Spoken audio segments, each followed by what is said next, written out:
আদর্শবান যুবকরা জাগলেই জাগবে বাংলাদেশ। এই প্রতিপাদ্যকে সামনে রেখে এগিয়ে যাবে ইসলামী যুব আন্দোলন বাংলাদেশ। সংগ্রামে উপস্থিতি সম্মেলনের এই পর্যায়ে প্রধান বক্তার আলোচনা নিয়ে আসছেন ইসলামী যুব আন্দোলন বাংলাদেশ কেন্দ্রীয় কমিটির বিভাগীয় সাংগঠনিক সম্পাদক, বরিশাল বিভাগীয় সাংগঠনিক সম্পাদক মাওলানা আল আমিন ভাই।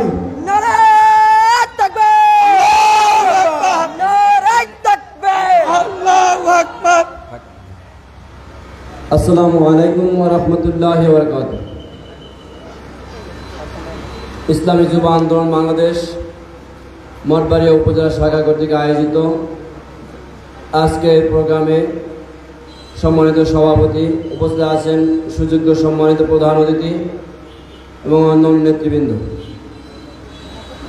আপনারা জানেন আজকে নতুন স্বাধীনতা পরবর্তী বাংলাদেশে ইসলামী আন্দোলন বাংলাদেশ আগামী বাংলাদেশ বিনির্মাণের স্বপ্ন দেখতেছে। ঠিক আছে বন্ধুগণ, আমাদের শায়েখ ফজলুল করিম রহমতুল্লাহ আলাইহি বাংলাদেশের রাজনীতিতে সর্বপ্রথম ইবাদতের রাজনীতি প্রতিষ্ঠা করেছিলেন।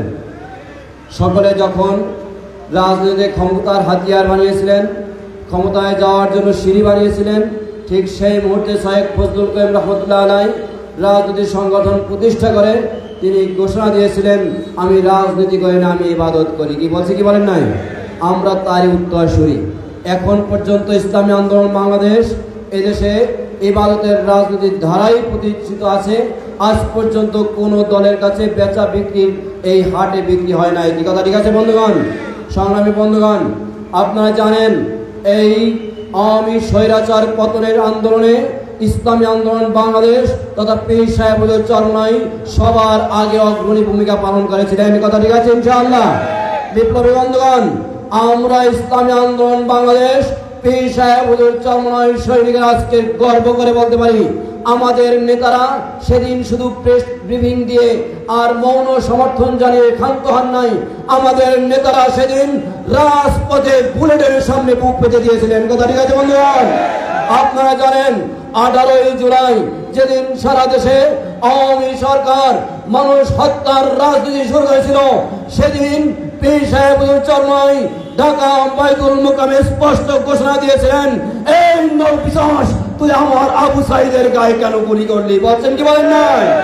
বিপ্লবী বন্ধুগণ, আপনারা জানেন 19 জুলাই যেদিন আওয়ামী হানাদাররা আকাশে হেলিকপ্টারে গুলি করে মানুষের গায়ে গুলি করেছিল, যেদিন সারা ঢাকা শহরে শতে শতে মানুষের লাশের মিছিল করেছিল, সেদিন পীর সাহেবুল চরমনাই ইসলামী যুব আন্দোলনের সৈনিকদেরকে নিয়ে ঢাকার রাজপথে নিজে মিছিল বের করেছেন। এবং সেদিন আমাদের উপরে গুলি করে আমাদের 114 জন দায়িত্বশীলকে গুলিবিদ্ধ করা হয়েছিল। আমরা রাজপথের সৈনিক। আপনারা জানেন আগস্ট মাসের শুরু থেকে আমাদের শায়েখ চরমনাইয়ের নেতৃত্বে প্রতিদিন ঢাকার শহরে মিছিল বের হয়েছে। প্রতিদিন সেই মিছিল শাহবাগে গিয়ে জমা হয়েছে। ছাত্রদের সাথে কাঁধে কাঁধ মিলিয়ে কোন জাতীয় নেতা বক্তব্য রাখে নাই, একমাত্র শায়েখ চরমনাই সেদিন রাজপথে নেমে এসে ছাত্রদের সামনে বক্তব্য রেখেছেন। কথা ঠিক আছে বন্ধুগণ? আজকে অনেকে অনেক কথা বলি, অনেকে অনেক কথা শোনাই, কিন্তু মনে রাখবেন রাজপথে থেকে যদি কেউ লড়াই সংগ্রাম করে সে হচ্ছে পীর সাহেব চরমনাই, সে হচ্ছে শায়েখ চরমনাই। কথা ঠিক আছে বন্ধুগণ? অতএব কথা ক্লিয়ার, আগামী বাংলাদেশ কোন দিকে দাঁড়িয়ে হবে ইসলামী আন্দোলন বাংলাদেশে ঠিক করে দেবে। ঠিক আছে ইনশাআল্লাহ? বন্ধুগণ, আমাদের স্পষ্ট দাবি, আগামী জাতীয় নির্বাচন পিআর পদ্ধতির বাইরে হতে দেওয়া হবে না ইনশাআল্লাহ। যে কথা বলি, এদেশের আর কোন স্বৈরাচারকে এই দেশে প্রতিষ্ঠিত হতে দেওয়া হবে না। বিপ্লবী বন্ধুগণ, গতানুগতিক পদ্ধতিতে আমরা দেখেছি। আপনাদের কাছে প্রশ্ন করি, স্বৈরাচারের বিরুদ্ধে আন্দোলন কি স্বাধীনতার পরে এই প্রথম হয়েছে নাকি আরো হয়েছে? এই প্রথম নাকি আরো হয়েছে?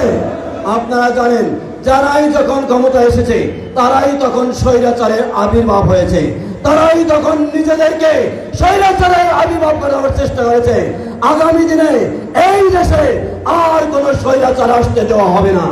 আমরা বিশ্বাস করি যদি এই দেশের নির্বাচন পদ্ধতি পরিবর্তন করে পিয়ার পদ্ধতিতে নির্বাচন হয় তাহলে এদেশে আর কোনো স্বৈরাচার হতে পারবে না। সুতরাং এই গতানুগতিক পদ্ধতি নির্বাচন বাতিল করে অবশ্যই পিয়ার পদ্ধতি নির্বাচন দিতে হবে।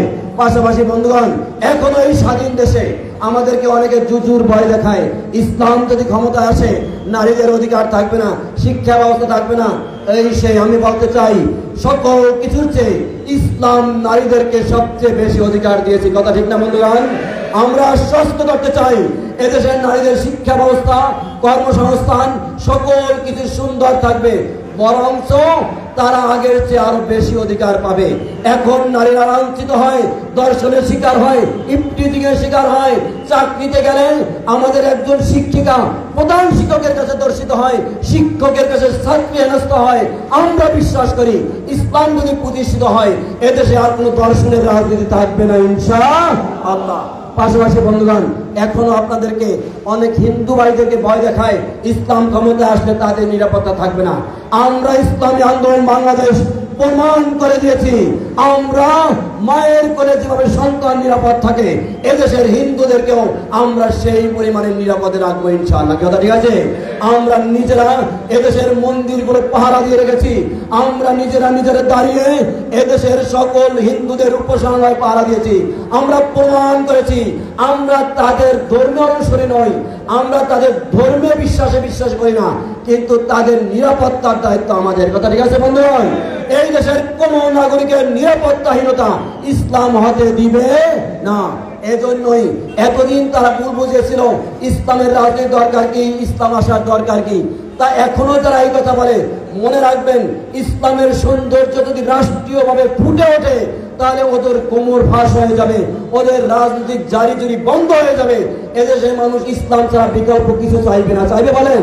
ইসলাম হচ্ছে সুন্দর, ইসলামের রাজনীতি ব্যবস্থা, ইসলামের রাষ্ট্রীয় ব্যবস্থা হচ্ছে সবচেয়ে সুন্দর। অতএব বন্ধুগণ, আসুন সকল কিছুকে উপেক্ষা করে আগামী দিনে আমরা ইসলামের বাংলাদেশ দেখতে চাই। কিসের বাংলাদেশ? কিসের বাংলাদেশ? কথা বলি না কেন? কিসের বাংলাদেশ? আগামীর বাংলাদেশ হবে ইসলামের বাংলাদেশ। কিসের বাংলাদেশ? ইসলামের বাংলাদেশ। এই দেশে ইসলাম প্রতিষ্ঠা করার জন্য সর্বোচ্চ ত্যাগ করতে, সর্বোচ্চ সময় দিতে, প্রয়োজনে জীবন দিতে কারা কারা রাজি আছে ইনশাআল্লাহ? আজকে আমাদের মোহতারাম প্রধান অতিথি, ইসলামী যুব আন্দোলন বাংলাদেশের মোহতারাম কেন্দ্রীয় সভাপতি, এদেশের যুব সমাজের আইডল, আমাদের সকলের প্রাণের নেতা আতিকুর রহমান মুজাহিদ ভাই, তিনি আমাদের মাঝে এসেছে। আমরা তাকে সামনে রেখে প্রমাণ করতে চাই, আমরা তাকে সামনে রেখে সাক্ষী রেখে বলতে চাই, ইসলাম প্রতিষ্ঠার যদি ডাক আসে তাহলে মঠবাড়িয়ার মানুষ সবার আগে জীবন দিতে রক্ত দিতে রাজি আছে। আছে তো ইনশাআল্লাহ? আছে ইনশাআল্লাহ? বিপ্লবী বন্ধুগণ, আমরা রাজপথে আরেকটা ঝাঁকুনি দিতে চাই। কারা কারা রাজি আছে? কারা কারা রাজি আছে?